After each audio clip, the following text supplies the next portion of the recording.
क्या आप भगवान की पूजा और पाप की चर्चा करते हैं?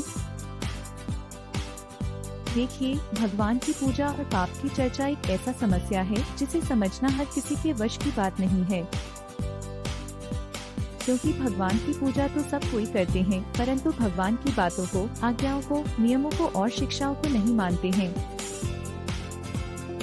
किसी को कहने की आवश्यकता नहीं है। खुद ही अपने आप को जांच लीजिए कि क्या आप भगवान की पूजा और पाप की चर्चा करते हैं। आप भगवान की पूजा करने का तो दावा करेंगे, परंतु कोई आपसे पूछे कि आप एक दूसरे से पाप की चर्चा और गंदी बात क्यों बोलते हैं, तो वह इसका जवाब नहीं दे पाएगा।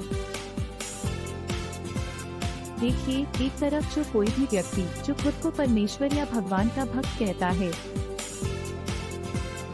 और दूसरी तरफ पाप की चर्चा, गंदी बात, हत्या की साजिश, झगड़ा, लुटेरे, चोरी, व्यभिचारी, ईर्ष्या, जलन, निंदा, धन का लालची और मन में पर स्त्री या पर पुरुष की कामना रखता है,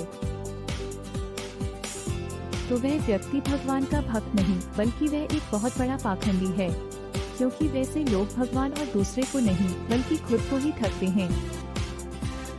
क्योंकि जहाँ पाप है वहाँ भगवान नहीं रह सकता, और जहाँ भगवान है वहाँ पाप नहीं हो सकता है।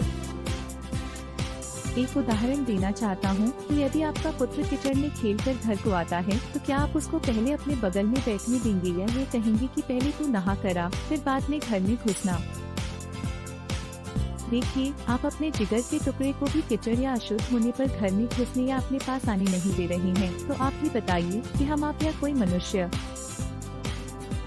जो परमेश्वर यानी भगवान का भक्त या अनुयायी कहलाते हैं, उसे परमेश्वर कैसे ग्रहण करेंगे। जैसे कीचड़ में सने बच्चे या किसी को भी आप या हम ग्रहण नहीं करते हैं, वैसे ही पाप में जीवन व्यतीत करते हुए हे प्रभु कहकर पूजा या आराधना करने वाले लोगों को भी परमेश्वर ग्रहण नहीं कर सकते हैं।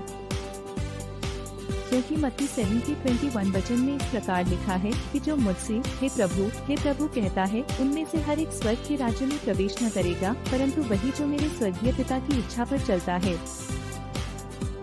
अर्थात जो व्यक्ति पाप नहीं करता है, बल्कि सत्य, न्याय, शांति, प्रेम, करुणा, क्षमा और अहिंसामय जीवन व्यतीत करता है, वही परमेश्वर को प्रिय है। इसलिए जब भी आप परमेश्वर की पूजा या आराधना करते हैं, तो सिर्फ मुंह से आराधना न करें, बल्कि शुद्ध शरीर और शुद्ध मन के साथ पवित्रता से ईश्वर की पूजा या आराधना करें।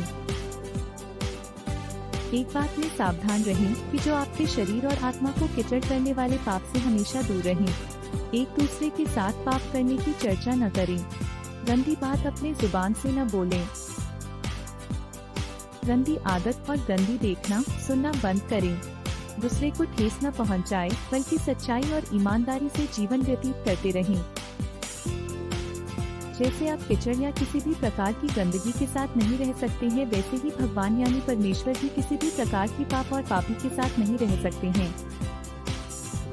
इसलिए अपने किए हुए सब प्रकार के पाप के लिए परमेश्वर के चरणों में खेद जताकर क्षमा मांगे और संपूर्ण मन से पापों को परित्याग करने का संकल्प करें।